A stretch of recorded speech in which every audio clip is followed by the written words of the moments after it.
Hey, buddy. So I gotta say this. I just realized what happened. So that comment I received 3 hours ago, the video that I just made, it literally him leaving. Whoever left that comment, you just proved the point I just said. I just talked about this is what I've been feeling because it's like I genuinely have been considering reaching out to people and opening up, but then something's like, hold on a second, hold on, that may not be the wisest decision. And sure enough, like you guys just proved that you did exactly what I assumed and presumed that you would do is try to tell me how to be. What's going on with me, where I'm at, why I'm doing the things that like you guys are pretending like you know me better than I know me. And you're absolutely wrong.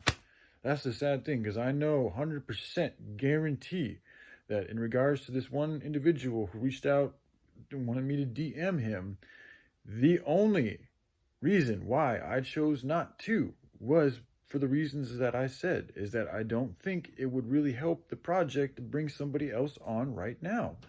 Because I feel like it would just create too much, even though I feel like his intentions are in a good place, just like the thing with Joshua, like you guys would bring in your own ideas and I don't think it would mix well with my ideas right now.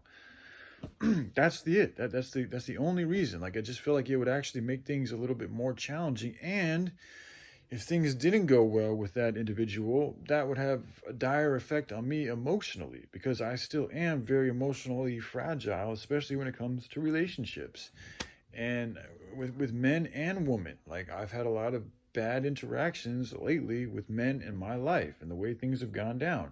So I have a real bad track record with that type of shit. And like right now I'm doing pretty good on my own.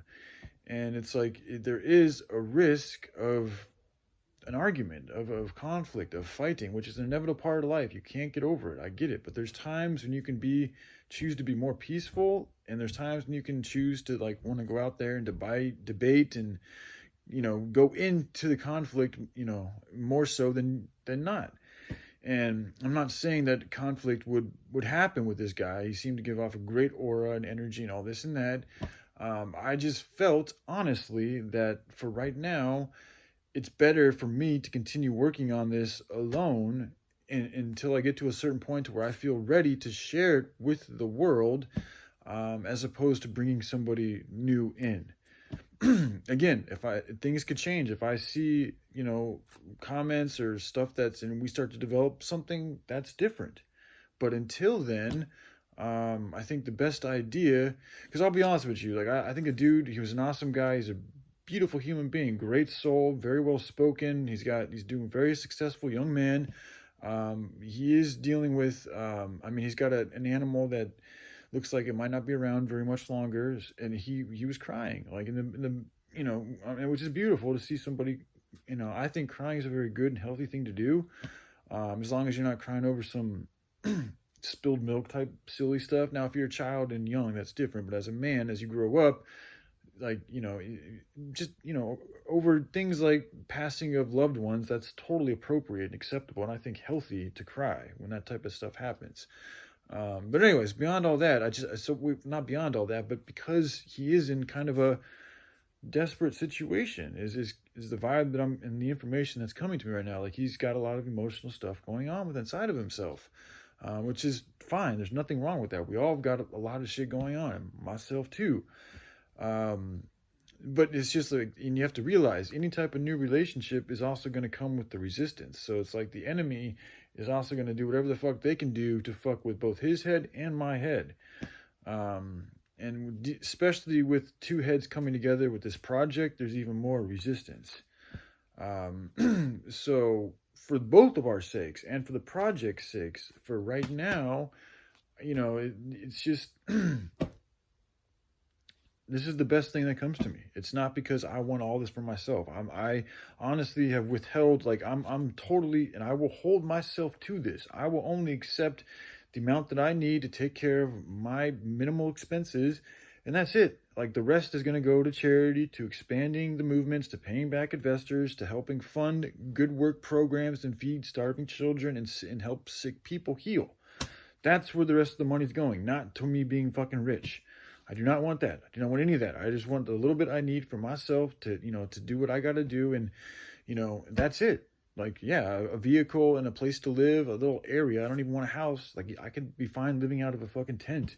But, you know, I'm not in it to gain a bunch of money and buy all the. I know what it's like to be wealthy. Like, I have a very fortunate life. My family, they're not even super wealthy, but we've had enough to where I've been able to experience a lot of the luxuries that come with living a wealthy life. Like, I've been on trips to Europe, I've been on trips to Puerto Rico, all over the country. Like, my mom and dad have always had enough money to make sure we've had good food and clothes and toys and shit like that. Like, I know what it's like to live, you know, rather abundantly.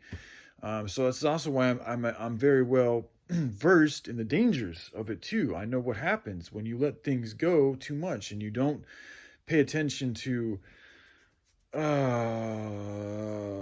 good thing. Like, you can like the devices like can entrap you, can turn into literally a vice. Like, you can get caught up in that luxurious lifestyle and it can fucking change you and taint you and take you away from love and from Christ and from goodness and healthiness and sharing and your ego and all that shit. It can be very egotistical to know you have all this money and can do all these things, and it can make you feel like you're literally better than other human beings, and you can find yourself looking down on other human beings for no other reason than you have more money than them.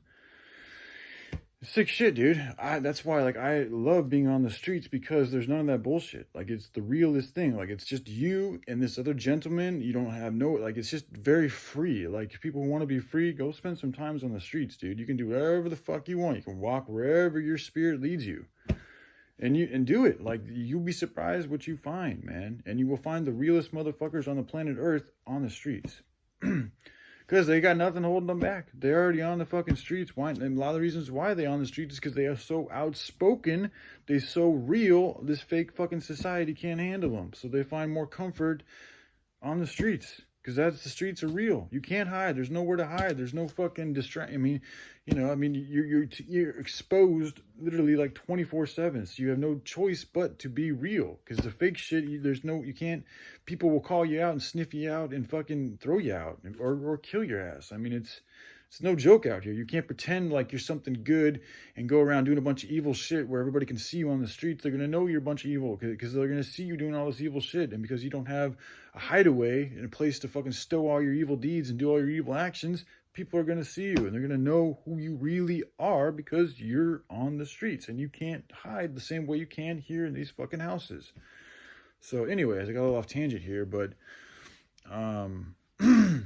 yeah, I don't even remember what I began this video. I forget what the intent of this video was, but I think I got out what I needed to get out. So, all right, I love you guys. Y'all take care. Bye.